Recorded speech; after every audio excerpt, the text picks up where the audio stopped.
여러분 안에 간절한 소원과 목표가 있기를 축복합니다. 우리 옆 사람 축복하십시다.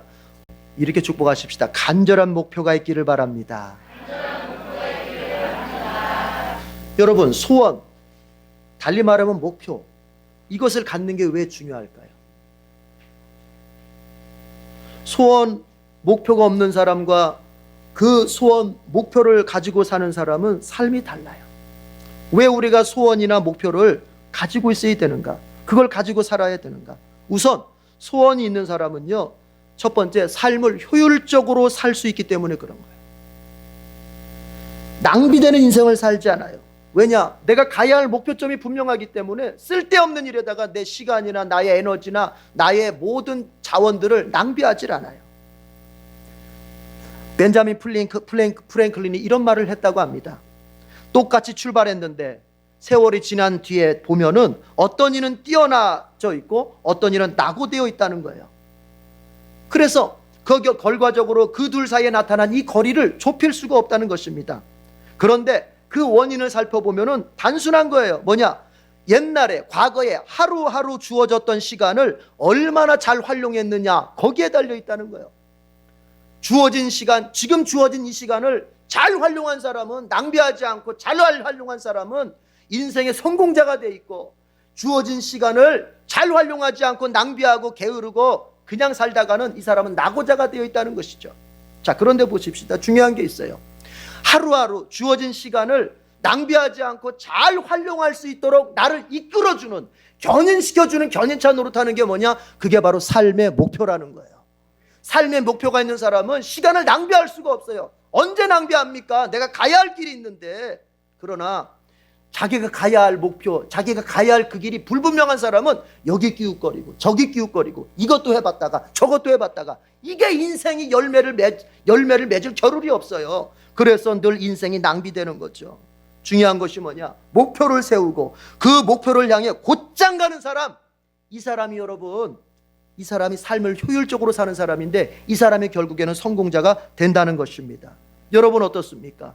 2020년도가 됐다고 하는데 벌써 2월 달도 이제 다 지나가는데, 여러분 올해의 목표가 뭡니까? 영적인 목표, 신앙적 목표가 뭡니까? 여러분의 현실적 목표, 여러분의 가정을 위한 가정에서의 목표, 여러분의 직장에서의 목표 무엇입니까? 여러분 자녀를 위한 목표는 또 있습니까? 무엇입니까? 여러분 그게 있어야 돼요. 그게 있어야 올해 이 시간을 낭비하지 않고 우리가 효율적으로 살 수 있습니다. 그리고 그 효율적 삶의 뒤에 성공의 열매가 오게 되는 거예요. 우리가 왜 또 소원, 이 목표를 가지고 살아야 되느냐? 두 번째는 삶을 기쁘게 살 수 있기 때문에 그런 거예요. 미국의 크리스탈 처치 로버트 슐러 목사, 한때 미국을 정말 뜨겁게 열광시켰던, 우리말로 하면 수정교회, 그 크리스탈 처치 그 로버트 슐러 목사가 그런 얘기를 합니다. 의욕적인 목표가, 따라합시다, 인생을 즐겁게 한다. 의욕적인 목표를 가진 사람은 인생을 즐겁게 살 수밖에 없다는 것이죠. 이건 너무 상식적인 거예요. 이건 뭐 말할 필요도 없는 거예요. 여러분, 목표가 없는 인생은요 늘 공허한 거예요. 뭘 한 것 같은데 남는 게 없어. 그래서 늘 공허해. 뭔가 내가 오늘을 열심히 산 것 같은데 뭐 없어. 이게 늘 공허한 거예요. 왜 그런 줄 아세요? 내가 가야 할 목표가 어딘지를 모른 채 뭔가 열심을 내니까 이 사람이 늘 이뤄놓고도 허한 거예요. 또 목표가 없는 인생이 살다가 이제 고난을 만나잖아요. 그러면 이 사람한테 이 고난은 뭐냐? 이제 나는 끝장이구나. 나는 끝났구나. 나는 마지막. 나는 다시는 못 일어나. 이 사람에게 목표가 없는 인생에게의 고난이라고 하는 것은 다시는 일어날 수 없는 죽음과도 같은 것입니다. 그러나 여러분 보십시오. 목표가 있는 인생은요, 여러분, 고난이 결코 마지막이라고 생각하지 않습니다. 고난은 내가 성공을 향해서 가야 할, 내 목표를 향해서 가야 할 과정일 뿐인 것이지 이것이 나의 끝이라는 생각을 절대 하지 않습니다. 목표가 있는 인생은 허하지가 않습니다. 왜요? 내가 오늘 그 목표를 향해서 한 걸음 나갔다고 하는 것에서 자족감이 있어요. 자족감, 충족감이 있단 말이에요. 나 오늘 열심히 살았어. 그런데 그 열심히 산 게 무엇을 위해서? 나 저기 가려고는 목표를 위해서 내가 한 걸음 나갔어. 충족감이 있는 거예요. 충족감. 그래서 즐거울 수밖에 없어요. 여러분, 우리가 인생 가운데서, 특별히 고난 가운데서 즐겁지 못한 사람과 즐거운 사람의 차이는 내가 가야 할 목표가 있느냐 없느냐예요.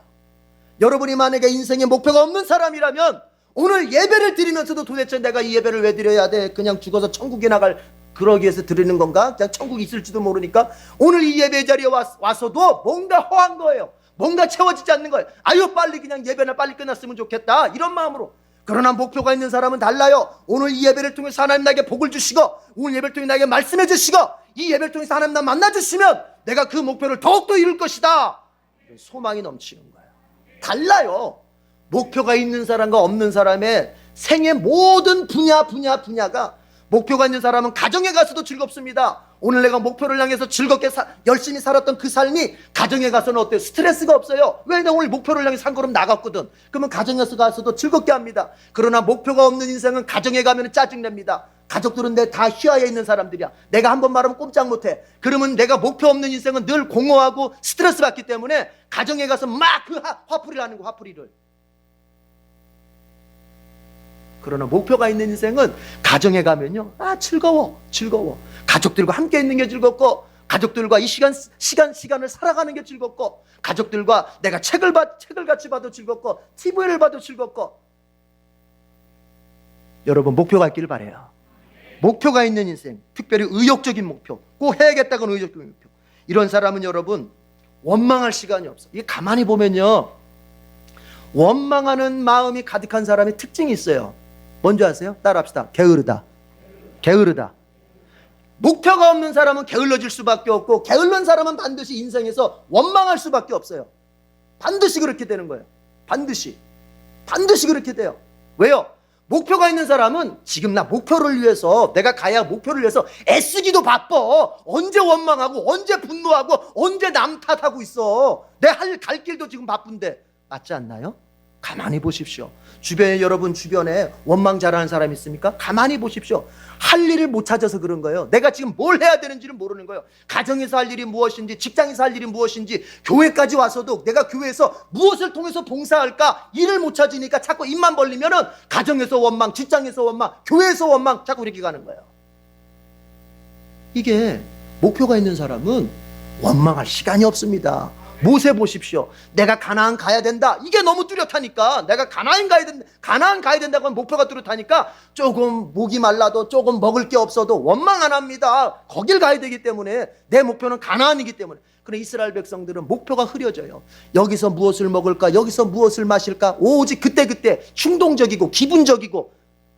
그러니까 어떻게 합니까? 그냥 조금 어려워지면 원망하고, 또 조금 좋아지면 히히덕거리고. 아이고, 그건 수준이 낮은 거예요. 사람이 좀 뭔가 좀 깊이가 있어야 되는데. 근데 깊이가 있으려면 뭐냐? 목표가 있어야 돼. 여러분, 목표 있는 인생이 되길 바랍니다. 그러니까 목표가 있으면요, 삶을 기쁘게 살 수 있어요. 마지막으로, 목표가 있으면은요, 여러분 왜 유익합니까? 성공을 통해서 다른 사람을 섬길 수 있기 때문에 그런 거예요. 여러분 성공하시길 축복합니다. 우리 여러분 성공하시길 축복합니다. 성공하고 싶은 사람만 아멘 하십시오. 성공했을 때 여러분 우리에게 여유라는 것이 주어지는 거죠. 내 생계를 넘어서서 잉여 자본이 생기잖아요. 남는 게 생기잖아요. 여유가 생기잖아요. 이제 그것을 가지고 내가 뭐합니까? 하나님의 일에 쓰고 이웃을 섬기는 일에 쓸 수가 있습니다. 그러나 이 사람은 반드시 그 전에 뭘 가지고 있었느냐? 생에 이루어야 할 목표를 가지고 있었고, 그 목표를 향해서 부단히 달려갔던 거예요. 그래서 열심히 살다가 목표를 이뤘더니 내 인생에 여유가 생겼고, 그 생긴 여유를 가지고 하나님께 영광 돌리고 이웃을 섬기고. 얼마나 좋습니까? 여러분의 인생에 그런 복이 있길 바랍니다. 오래 가득하길 바랍니다. 그래서 목표를 가지고, 여러분 다시 한번 묻습니다. 여러분 안에 간절한 소원이 있습니까? 여러분 안에 간절한 목표가 있습니까? 아유 목사님, 저는요 지금 나이가 몇 살인데요, 제가요 이제 곧 인생이 어떻게 보면 이제 다 노년기고, 어떻게 보면 이제 곧 정리할 시간인데. 그래도 그렇지가 않습니다. 여러분, 위대한 사상가, 위대한 문학가, 위대한 철학자들을 보니까요,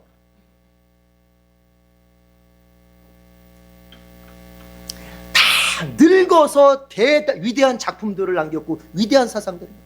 예를 들어서 신라권이라고 하는 작품을 썼던 세계적인 문학 작품 신라권, 항상 세계문학전지부 1번이 신라권이야. 그렇게 유명한 그 단테가, 여러분 그 단테가 언제 글 썼습니까? 나이가 80이 됐을 때 씁니다. 늙었을 때. 우리도 여기 어르신들이 계시지만 여러분, 인생이 주님께서 부르시는 그날까지 우리는 꿈꾸고 소망하고 목표를 가지고 우리가 그렇게 전진을 해야 됩니다. 그래야 우리의 노년도 결코 우리가 어떤 쾌락에 빠지거나 노년의 삶이 망가지는 것으로 가지 않고 하나님 앞에 올곧게 신앙생활하다가 그 마지막을 장식할 수 있는 거예요. 젊은 사람들은 특별히 꿈을 가져야 돼. 목표를 가져야 돼. 젊은 사람들이 그저 하루 뭐 한 달 생계하는 거에 매달려가지고 아이고 요거 모자라네, 돈 모자라네, 이러지 말고 내 인생의 마스터 플랜, 내 인생의 정말 꿈이 뭐냐, 내 인생의 전체의 꿈이 뭐냐, 내가 앞으로 어떻게 살 거냐에 대한 거대한 마스터 플랜, 큰 계획을 가지고 거기를 향해서 내가 전진하는 젊음의 나날을 보내야 할 것이지, 돈이 조금 모자란다고 벌벌 떨고 뭐 조금 막힌다고 벌벌 떨고 이러지 말 것입니다. 우리 젊은 친구들, 여러분에게 하나님 꿈 주시길 바래요. 그리고 여러분의 입장에서도 꿈을 주십시오 하고 간절히 바라는 마음이 있어야 돼요. 자, 이제 묻습니다. 여러분 안에 간절한 소원이 있습니까? 여러분에게 간절한 목표가 있습니까? 오늘 본문에 나오는 이 여인에게는 간절한 소원이 있었습니다. 그리고 결과를 볼 것 같으면 예수님께서 말씀하십니다. 28절에 보니까 여자여 참으로 내 믿음이 크다. 따라합시다. 네, 너의 소원대로 되어라. 이 여인은 간절한 소원이 있었습니다. 인생에서 반드시 이루어야 될 목표가 있었습니다. 보면은 그 딸이 귀신 들려서 병들었거든요. 이 병든 딸 내가 책임져 줘야 되는데 내 능력으로 안 되고 이거 어떻게, 그래서 소문에 듣자니 예수가 귀신도 내쫓고 병도 잘 고친다는데, 그래서 그 예수 앞으로 달려간 거죠. 여러분, 그 먼 거리, 지난주에 얘기했잖아요. 그 먼 거리를 갖다가 마다하지 않고 달려간 거 아닙니까? 이제 제가 이렇게 말할게요. 여러분, 여러분이 품었던 그 꿈, 여러분이 품었던 소원, 목표가 진짜인지 가짜인지 판가름할 수 있는 기준이 있어요. 뭘까요? 말이 빨라도 이해가 다 되죠? 되시면 아멘. 네. 내가 가지고 있는 이 꿈이 개꿈인지 아니면 진짜 나의 비전인지 구별할 수 있는 그 기준이 있어요. 그게 뭔지 아십니까? 정말로 비전을 품은 사람은요, 반드시 그 대가를 지불하게 돼 있습니다. 그것이 정말 간절한 소원이면 그 소원이 이루어지도록 반드시 그 사람은 대가를 지불합니다. 영적인 대가를 지불하고 현실적인 대가를 지불합니다. 시간의 대가를 지불하고 물질의 대가를 지불합니다. 자신의 인생의 대가를 지불하게 돼 있어요. 그러나 꿈은 가졌다고 하면서도 그것을 위해서 뭔가 대가를 지불하지 않으면 그것은 개꿈이요. 그냥 자기 마음을 합리화시키고 자기 기분 좋게 하려고, 나 꿈이 있다? 누가 물어보면 너 꿈 있어? 나도 꿈이 있어. 이렇게 그냥 자랑질 하려고, 그래 내 마음을 합리화시키려고 가지고 있는 꿈인 것이지, 그 사람 마음속에 진짜 꼭 이뤄야 되겠다, 반드시 이뤄야 되겠다, 이런 간절한 꿈은 아닌 거예요. 뭐로 알 수 있다고요? 대가의 지불 여부로 알 수 있는 거예요. 여러분이 품은 꿈이 진짜 여러분의 꿈이고 하나님이 주신 비전이 맞다면 여러분은 반드시 대가를 지불하게 되어 있습니다. 오늘 여러분이 예배 자리에 오셨잖아요. 이게 뭐예요? 대가를 지불하는 거야. 야, 주님 나에게 정말 내가 예배 가서 주님 만나면 주님 반드시 나를 더 도와주시고 더 잘되게 하실 거야. 유치한 것 같지만, 단순한 것 같지만 여러분, 이 믿음으로 온 사람이 오늘 성공합니다. 근데 이 여인도 그런 소원이 있었어요. 그래서 그 먼 거리를 마다하지 않고 달려왔어요. 대가를 지불한 거예요. 그때 예수님께서 네 소원대로 되라. 여러분, 올해 우리가 많이 들어야 될 주님의 음성 중에 하나가 뭡니까? 네 소원대로 되어라. 네 소원대로 되어라. 네 꿈대로 되어라. 네 기도대로 응답되어라. 이런 건 줄로 믿습니다. 그런 거예요. 그런데 이 여인에게는 또 하나의 중요한 면이 있죠. 그게 뭐냐? 예수님께서 소원을 들어주셨는데, 꿈을 이루어 주셨는데, 이 여인에게는 예수님께서 소원을 들어주실 비결이 있었다는 것입니다. 비결. 이 여인에게 비결이 있었다는 거예요. 그게 뭐예요? 아까 28절 다시 보면 이렇게 말하고 있어요. 예수님께서 여자여 참으로, 따라합시다, 내 믿음이 크다. 믿음입니다. 이 여인의 소원이 이루어질 수 있었던 비결은 다른 게 아니고 믿음이었습니다. 믿음. 그것도 어떤 믿음? 큰 믿음이었어요. 큰 믿음. 작은 믿음이 아니라 큰 믿음. 이렇게 얘기했죠. 문제가 크면 믿음도 어떠해야 된다? 커야 된다. 그렇죠? 문제가 크면 클수록 여러분이 생각할 때, 이 문제가 큰 문제다, 이 문제는 내 인생에서 정말 나의 인생을 가름할 수 있는 정말 일생일대의 가장 큰 문제다라고 여기면 여러분의 믿음도 큰 믿음으로 번쩍 들어 올려야 되는 거예요. 예수님께서 여인을 보셔, 네 믿음이 크다 하시면서 네 소원대로 되어라 말씀하시는 거예요. 그러면서 이렇게 얘기했습니다. 큰 믿음의 증상. 그럼 목사님, 큰 믿음이 어떤 게 큰 믿음이에요? 라고 묻는다면 제가 이제 그걸 얘기하는 겁니다. 그래서 지난주에는 큰 믿음의 표징 첫 번째가 뭐였습니까? 열심을 내는 믿음이었습니다. 큰 믿음은 반드시 열심을 내는 믿음이다. 따라합시다. 열심을 내는 믿음. 열심을 내는 믿음. 저는요 여태까지요 신앙생활 열심히 하지 않는데 복받은 사람을 본 적이 없어요. 예배생활, 기도생활, 말씀생활, 순종생활 열심히 하지 않는데 복받은 사람을 제가 본 적이 없어요. 하나님은 모두에게 복을 주시려고 하십니다. 어쩌면 이렇게 생각하시면 돼요, 여러분. 이렇게 생각하시면 하나님은요 복을 다 주세요. 주시는데 어떤 사람은 복을 받은 사람이 있고 어떤 사람은 복을 못 받은 사람이 있어. 왜 그럴까요? 그건 바로 뭐냐? 그릇을 준비했느냐 안 했느냐의 차이인 거예요. 그러니까 이렇게 생각하시면 돼요. 의정부에 비가 와요. 의정부에 비가 오면은 비가 어느 곳에나 다 내립니다. 근데 어떤 집은 그 빗물을 받아놓은 집이 있고 어떤 집은 빗물 한 방울 받아놓지 못한 집이 있어요. 차이가 뭡니까? 받아놓은 집은 그릇을 준비해놨어. 하다못해 작은 항아리라도 하나 받쳐놨어. 받지 않은 집은 다 그릇을 엎어놨어. 주둥이가 위로 향해 있는데 다 밑으로 엎어놨어. 그럼 한 방울에 들어갈 수 있습니까? 없습니까? 못 들어가는 거예요. 믿음은 뭐냐? 그릇이요. 그릇. 열심은 뭐냐? 그릇입니다. 여러분이 하나님 앞에 예배, 주일날 예배하고 수요일날 예배하고 금요 축복 기도하고 또 되면 새벽에 와서 기도하고 이 열심은 뭐냐? 주님 나에게 복을 내려주실 때 담길 수 있는 그릇을 마련하는 것이죠. 믿으시면 아멘. 그래서 신앙생활은 반드시 열심이 필요해요. 열심을 내지 않은 채의 믿음은 이건 죽은 믿음이에요. 죽은 믿음. 따라합시다. 열심을 낼 때 소원이 이루어진다. 왜요? 열심을 내는 믿음이 큰 믿음이기 때문에. 그렇죠? 그래서 그 여인은 그 먼 거리지만 그저 주님 앞에 그냥 딸 고치겠다고 달려나오는 그 먼 거리를 달려나오는 그 찾아오는 열심이 있었고, 두 번째가 무슨 열심이었어요? 부르짖는 열심이 있다 그랬죠. 이 여자가 얼마나 부르짖었는지 한 번 더 살펴보면 여러분 보십시오. 23절 보십시오. 이 정도는 돼야 돼요. 이 정도 부르짖는 거는 이 정도. 23절 나같이 시작. 그러나 예수께서는 한마디도 대답하지 않으셨다. 그때의 제자들이 다가와서 예수께 간청하였다. 저 여자가 우리 뒤에서 외치고 있으니 그를 안심시켜 떠나보리. 예수님 모른 척하니까 이 여자가 얼마나 더 크게 불러짖었던 게 막 부르짖어. 그러니까 제자들이 와서 예수님 앞에 아니 예수님 저 여자가 저렇게 떠들어대고 있습니다. 너무 시끄러 죽겠어. 외치고 있어요. 그냥 빨리 대충 어떻게 해서 빨리 보내주세요. 무슨 얘기예요? 이 여자는 예수님이 바라볼 때까지 그냥 외쳐대는 거예요. 부르짖는다고 하는 것은 이 정도가 돼야 되는 거예요. 무슨 얘기냐면 여러분이 막 기도해. 주야 막 기도하는데 옆에 사람이 속으로 아우 좀 기도 좀 조용히 좀 하지. 저렇게 자기 혼자 기도하나? 이게 나와야 돼. 이게 나와야 된다고요. 제가 옛날에 순복음교회를 다닐 때, 제가 모교회 다닐 때, 그 순복음교회에서 제가 어렸을 때 기도를 얼마나 훈련을 세게 받고, 거기는 무조건 통성기도 부르짖는 기도니까 저녁에 이렇게 금요일날 집회를 하는데 우리 목사님, 그 조병호 목사님 나오셔서 그냥 그분은 은사도 많으시고 능력도 많으시고 막 우리 눈앞에서 막 귀신도 내쫓고 병도 고치는 것도 많이 보여주고 하는 목사님이신데, 그분이 나와서 막 집회를 인도하면요 찬송을 부르면 얼마나 찬송을 끼는가. 그 믿지 않는 그 교회 주변에 그 삼양동에 순복음 새서울교회라고 그 주변에 믿지 않는 사람도 있을 거 아닙니까? 믿지 않는 사람들이 막 찾아와가지고는 야 조용히 좀 해. 어떤 사람은 런닝굿 바람에 와가지고 여름이니까 더우니까 문을 열어놓을 거 아니에요. 런닝굿 바람에 와가지고는 막 야 조용히 해. 뭐 미쳤어 이 광신자들 막 이러고 그랬었단 말이에요. 그러니까 순복음교회가 뜨거운 거예요. 그러니까 기도가 역사가 되는 거예요. 민폐를 끼치자는 얘기가 아니고, 또 그러지 마세요. 우리 목사님은 그냥 어떻게 또 그런 민폐를 끼치자는 얘기가 아니라 그 정도로 내가 열심히 있게 부르짖어야 되는 거예요. 대충 하면 안 돼. 대충.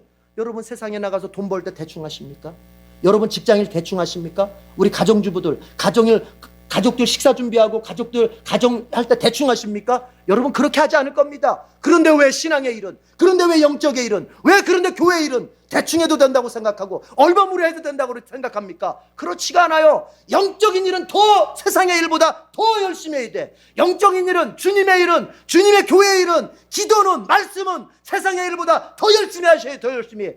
그게 예수님께서 너희들 먹는 거 마시는 거 입는 거 구하기 전에 하나님의 나라와 하나님의 의를 먼저 구하라는 것이 바로 그런 의미인 거예요. 그럴 때 주님이 기적을 일으키시는 거예요. 첫 번째가 그렇게 큰 믿음은 열심을 내는 믿음. 두 번째는 뭐냐? 큰 믿음. 오늘 이제 본론 들어가네. 오늘 밤새야 되겠네. 두 번째 큰 믿음은 뭐냐? 따라합시다. 시험을 참아내는 믿음. 시험을 참아내는 믿음이 큰 믿음인 거예요. 여러분 보십시오. 이제 성경을 우리가 쭉 볼 것 같으면 이 여인이 와서 예수님께 말합니다. 나를 불쌍히 여겨주십시오. 다윗의 자손 주님, 나를 불쌍히 여겨주십시오. 내 딸이 귀신 들려 괴로워하고 있습니다. 그러나 23절 다 같이 읽어봐. 23절 다 같이 그만할 때까지. 23절 시작. 그러나 예수께서는 한마디도 대답하지 않으셨다. 한마디도 애면해 버리시는 거예요. 모른 채 해버리시는 거예요. 이 여인이 와가지고 내 딸이 귀신 들려 죽어가고 있습니다. 주님 좀 살려주십시오 하는데 예수님께서 한마디도 대답지 않는 게 뭐냐? 그냥 외면을 해버리시는 거예요. 들은 척도 안 하는 거예요. 들은 척도. 그러니까 제자들이 와서 하도 외쳐대니까 예수님 뭐라도 얘기해서 좀 안심시켜서 돌려보내세요 그랬잖아요. 근데 예수님께서 24절 다 같이 24절 시작. 예수께서 대답하셨다. 나는 오직 이스라엘 집에 길을 잃은 양들에게 보내심을 받았을 따름이다. 그러니까 뭐냐? 이 여인이 뭐라 그랬어요? 이스라엘 여인이라 그랬습니까? 아니면 이방 여인이라 그랬습니까? 이방 여인이라 그랬어요. 그러니까 예수님 하시는 말씀, 나는 이스라엘 지금은 나중은 뭐 내가 이방인을 구원할지언정 지금은 내가 이스라엘 사람들에게만 구원의 복음을 전파하도록 보냄을 받았다는 거예요. 뭐예요? 넌 안 돼. 너는 지금 나의 목회의 대상이 아니야. 너는 나의 응답의 대상이 아니야. 너는 지금 나의 보살핌의 대상이 아니야 라고 예수님 그렇게 하시는 거예요. 26절 한 번 더 읽어봐요. 이거 원 말입니까? 예수님 입에서 이런 말이 다 나오다니. 26절 다 같이 시작. 예수께서 대답하셨다. 자녀들의 빵을 집어서 개들에게 던져주는 것은 옳지 않다.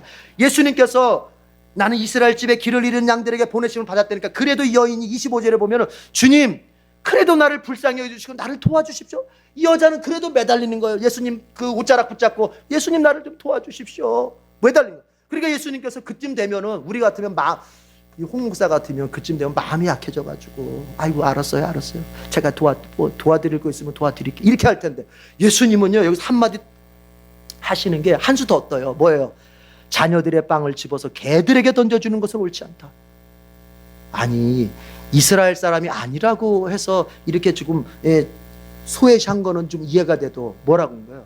이 이방인들 개 같은 것들, 이 개 같은 것들한테 어떻게 그 자녀의 떡을 줄 수 있냐? 너희들은 인간도 아니야. 이런 얘기거든요 이게.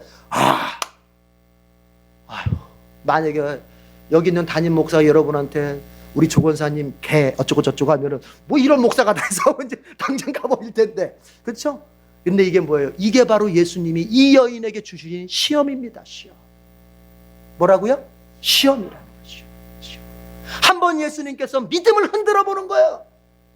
이 사람의 꿈과 이 사람의 소원 흔들어 보는 거예요. 얼마나 간절한지, 그 믿음은 얼마나 큰지. 여러분, 믿음이 크다는 게 뭔지 아세요? 이 시험을 이겼다는 거예요. 주님이 때로 우리에게 시험을 주십니다. 도대체 예수님 왜 이렇게 하시지? 도대체 예수님이 나를 사랑하시다면 어떻게 그러실 수 있어? 예수님이 살아계시다면 어떻게 나에게 이런 아픔을 주실 수가 있고, 예수님이 나를 정말로 아끼신다면 어떻게 나에게 이런 실패와 이런 좌절감을 나에게 주실 수 있어? 예수님 말하기에 나를 사랑하신다면 어떻게 나의 가정 중에 이런 우환을 주실 수가 있어? 예수님 나를 사랑하신다면, 내가 예수 믿는 걸 기뻐한다면 어떻게 주님 나에게 이런 질병을 주실 수가 있어? 이렇게 할 수 있잖아요. 그런데 그게 바로 시험이라는 거예요. 그 시험을 이겨내는 믿음이 큰 믿음이다. 여러분 각자에겐 다 시험이 있습니다. 여러분의 믿음이 흔들릴 만한 다 시험이 있습니다. 이 시간 이 자리 설교를 듣고 있는 이 자리에서도 정말 예수님이 어떤 분인지에 대한 확신을 갖지 못하게 만드는 여러 가지 사건들, 정말 예수님이 나를 사랑하시는지, 예수님이 정말 능력이 있으신지, 정말 예수님이 나와 함께 계시는지에 대하여 확신을 갖지 못하게 만드는 여러 가지 사건들이 있습니다. 그게 바로 시험이에요. 시험. 그것을 이겨야 되는 거예요. 그것을 이길 때 큰 믿음이 되는 거고, 큰 믿음이 될 때 네 소원대로 되어라, 기적이 나타나는 거예요. 시험의 종류가 참 많습니다. 시험의 종류가 참 많아요. 어떤 경우는 여러분 어때요? 시험 중에는 정말 아브라함처럼 귀한 것을, 자기의 자식을 내놔야 되는 시험도 있죠. 귀한 걸 내놔야 되는 시험이 있죠. 어떤 경우는 여러분 자신의 어떤 인간적인 생각을 내려놔야 되는 시험도 있죠. 내 이성으로는, 과학적 사고로는, 자본주의적 사고로는 이거 도저히 안 되는데 주님은 그렇게 하라 그래. 그 이해를 내려놔야 될 시험이 있죠. 그런데 여러분, 제가 가만히 보면요, 목회를 하면서 보니까, 또 신앙생활을 하면서 보니까 시험 중에 제일 이게 어려운 시험이 뭐냐면 자존심을 내려놓는 시험이 제일 어려워요. 네. 관계에서, 주님과의 관계에서 섭섭할 때 그 섭섭함을 이기는 시험이 어렵고, 뿐만 아닙니다. 사람과의 관계에서도 내 자존심을 건드리는 사람, 내 사람과의 관계에서 나로 하여금 섭섭하게 만드는 사람을, 그것을 참아내는 시험이 제일 어려워요. 제가 가만히 보니까 물질은 이길 수 있고요, 질병도 이길 수 있고요, 환난도 이길 수 있는데요, 사람들이 보통 이기지 못하는 게 뭐냐? 자신의 관계의 시험, 특별히 뭐예요? 자존심 건드리는 시험을 못 이기더라고요. 여러분은 어떻습니까? 아니, 저가 그렇다고요. 저가. 그러니까 제 자존심 건드리지 마세요. 자, 약하니까 난 약해요. 약하니까 건드리지 마세요. 약해요, 나는. 아마 여러분도 마찬가지일 겁니다. 내가 돈도 줄 수 있고, 어떻게 보면 권력을 좀 달라고 하면 나눠줄 수 있을 거예요. 그러나 뭐예요? 내가 이렇게 조금 이렇게 가리고 싶었던 그 부분을 탁 건드려가지고 내 자존심을 확 건드려 놓을 때, 그거는 정말 어렵지 않습니까? 이 여인이 바로 그 자존심을 건드린 거예요. 예수님께서. 왜 큰 믿음인 줄 아시겠어요?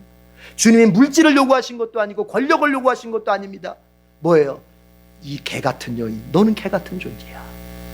완전히 그 여인을 바닥으로 내려치는 거예요. 그냥. 이걸 알아야 돼요. 여러분, 주님이 누군가의 믿음을 크게 올리실 때는요, 여러분의 인격과 여러분의 삶을 바닥으로 내려치십니다. 저는 그걸 경험한 사람이에요. 그리고 나서 제가 이 목사가 되겠다고 신학의 길이 들은 사람이에요. 완전히 그냥 내려 누릅니다.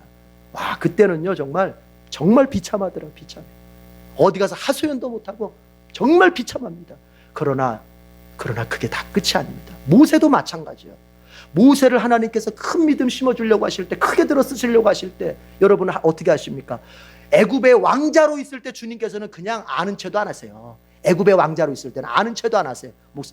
주님께서 이제 그를 어디로 내보냅니까? 그 왕자의 자리에서 비참하게 쫓겨나 살인자의 오명을 쓰고 쫓겨나게 하시잖아요. 그래서 미디안 광야, 거기 가서 일개 그냥 자기 양도 아니야. 누구 양? 처갓집 양. 자기 양도 없어. 처갓집 양, 장인어른 양 치면서 40년을 살게 되지 않습니까? 애굽의 왕자로 40년 살았을 때는 주님이 생각지도 않았다고요. 쓰지도 않았다고요. 그러나 그가 완전히 땅바닥에 내동대 쳐가지고 뭐 권력이고 자존심이고 뭐고 땅바닥에 내려쳐가지고 완전히 나는 이제 아무것도 못해, 이 지경이 됐을 때 주님이 찾아오셔가지고 내가 너를 들어 쓰겠다. 너 이집트로 가라. 내 백성 데리고 나와라. 내가 너를 쓰겠다. 모세가 얼마나 바닥에 내동댕이에 처진 게 비참했으면은 예수님, 하나님께서 오셔가지고 내가 너를 쓰겠다 하니까는 모세가 뭐라 그래요? 그래요? 영광스럽네. 이러지 않고 아니요, 저는 못해요.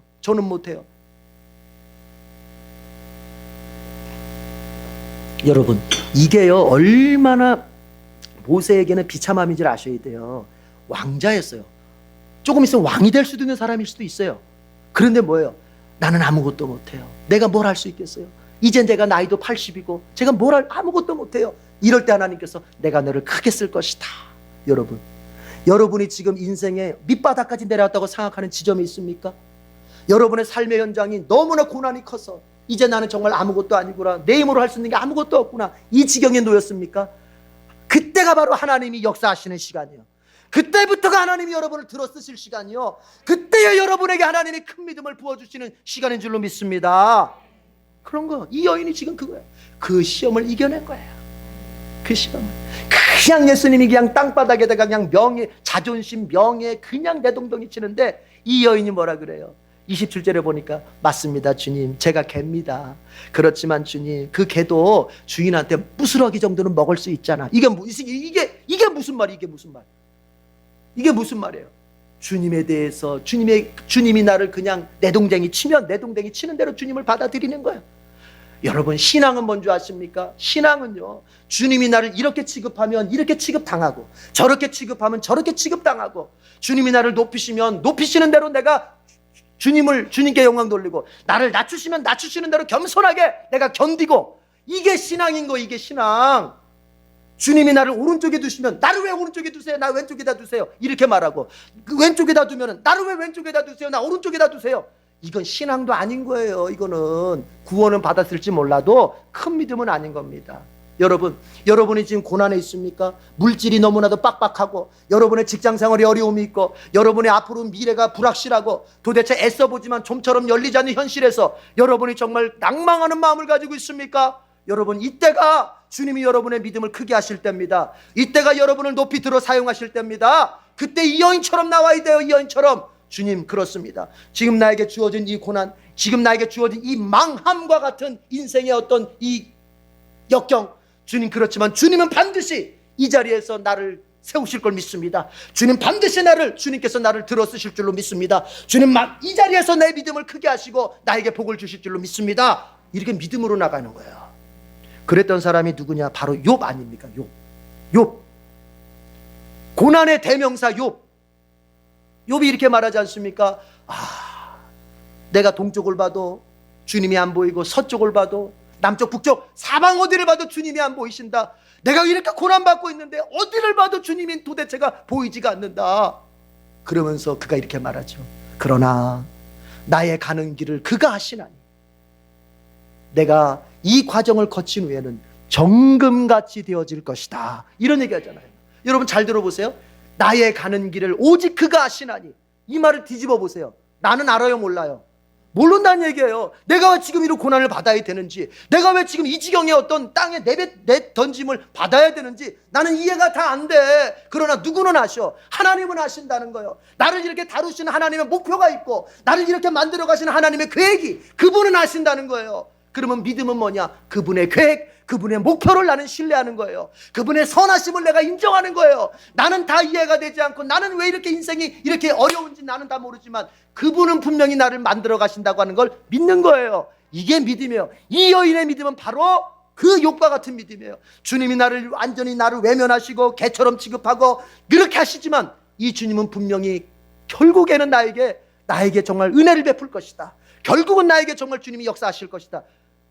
예수님은 그 여인의 그 믿음을 보고 큰 믿음이라고 말한 것입니다. 여러분, 큰 믿음은 시험을 이기는 믿음이에요. 시험을 이기는.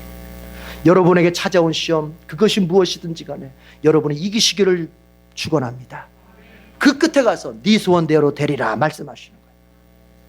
그럼 자연스럽게 세 번째, 이건 앞에서 시험을 참아내는 믿음과 어떻게 보면 연결이 될 수도 있는데, 이게 뭐냐? 큰 믿음은요, 예수님의 은혜의 크심을 확신하는 믿음이에요.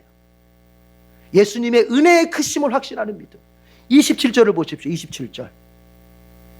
27절 다 같이 읽어봐요. 시작. 그 여자가 말하였다. 주님, 그렇습니다. 그러나 개들도 주인의 상에서 떨어지는 부스러기나 얻어먹습니다. 이게 무슨 얘기예요? 잘 생각해 보면 이런 겁니다. 주님, 맞습니다. 제가 이방인 개 취급받아도 제가 인정합니다. 그렇습니다. 그러나 주님, 뭡니까? 개도요 주인으로부터 부스러기라도 얻어먹지 않습니까? 그 얘기는 뭐예요? 주님도 나에게 부스러기일 망정 반드시 주님이 나에게 주실 줄로 믿습니다. 주님께서 반드시 나에게 은혜를 주실 줄로 믿습니다. 내가 비록 개 같은 존재지만 이 개 같은 존재에게도 주님은 반드시 은혜를 주실 줄로 믿습니다. 뭐예요? 주님의 은혜의 크심을 믿는 거예요. 신자는요, 세상의 큼보다 주님의 큼을 믿는 것이고 크심을 믿는 것이고, 세상에서의 그 어떠한 것보다 주님의 은혜의 크심을 믿는 사람이 바로 신자입니다. 여러분이 두려움에 빠졌다면 그것은 딱 하나입니다. 주님보다 세상을 더 크게 보기 때문입니다. 주님보다 돈의 위력을 더 크게 보는 것이고, 주님보다 권력의 위력을 더 크게 보는 것이고, 주님보다 인간관계의 위력을 더 크게 보기 때문에 그 사이에서 쩔쩔쩔쩔 매게 되는 것이죠. 선택을 못하고. 그러나 이제 주님을 크게 보는 사람, 돈의 위력보다, 권력의 위력보다, 인간관계의 위력보다 주님의 크심, 주님의 능력의 크심, 주님의 은혜의 크심, 그거를 보는 사람은요, 삶에서 두려움이 없어요. 아무것도 걱정하지 말자라고 다짐한다고 해서 아무 걱정이 안 생기는 게, 걱정이 사라지는 게 아니에요. 내가 걱정하지 않고 사는 길은 뭐냐? 주님이 세상보다 더 크시다. 주님이 세상보다 더 크시다. 주님이 세상의 그 어떤 것보다 더 크시다. 이걸 바라볼 때 걱정을 이길 수 있는 것입니다. 다윗이 골리앗에게 달려갈 수 있었던 비법이 바로 거기 있었던 것이지요. 다윗이 골리앗을 바라볼 때 왜 골리앗의 인간적인 눈에 자기보다 훨씬 큰 골리앗, 그 다윗의 눈에 자기보다 훨씬 더 큰 골리앗이 왜 안 보였겠습니까? 그러나 여러분, 다윗이 이렇게 고백하면서 골리앗에게 달려갑니다.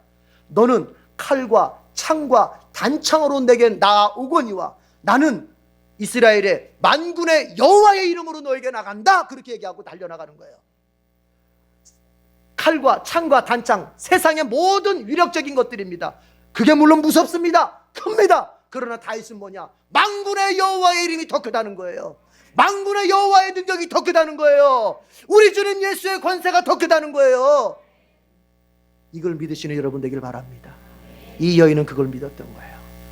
우리 주님의 은혜가 크다.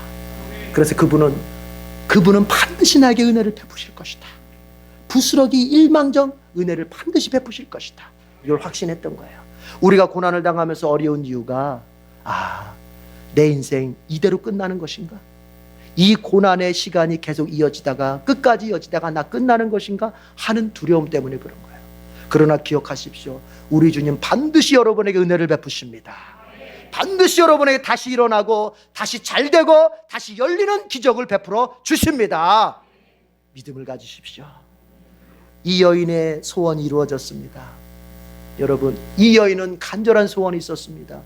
여러분에게 묻고 싶습니다. 여러분도 간절한 소원이 있습니까? 이 여인에게는 아주 큰 믿음이 있었습니다. 여러분에게도 큰 믿음이 있습니까? 소원이 있고 큰 믿음이 있다면 이제 주님 여러분에게 말씀하실 겁니다. 내 소원대로 되리라.